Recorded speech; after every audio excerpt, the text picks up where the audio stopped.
Chapter 6. The next morning, when he woke up, Professor Childermass could hardly believe that he had had that strange telephone conversation with his old friend. Now that his head was clear, he wondered if he really ought to go off on this wild goose chase. Could the Urim and the Thummim really be at that old estate?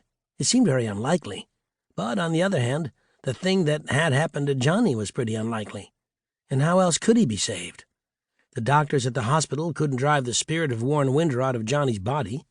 A long shot was better than no shot at all. So the professor made his mind up. He would go. For days he planned. He ransacked his basement for tools, and he dug an old leather satchel out of his attic. He drove up to Durham and got a guidebook and a map from Professor Coote. These had been issued by the foundation that was fixing up the Windrow estate. The next evening the professor called up Fergie and asked him to come over to his house. No, he wouldn't say over the phone what he wanted him for, but he claimed that it was very important. It was about a plan he had to save Johnny's life. When Fergie arrived at the professor's house, the old man marched him into the living room, gave him a piece of chocolate cake and a fork, and started telling him his plan. He explained about the Urim and the Thummim, Ensign French, the tomb with the weird inscription, and old Zebulon. Fergie sat listening in open-mouthed amazement. He even forgot to eat his cake. "And so that's what I think we ought to do," said the professor, finishing up. "I want you to come along and help me.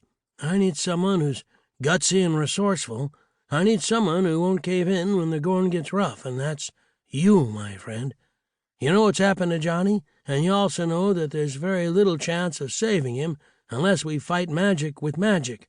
Will you go with me to find the Urim and the Thummim?"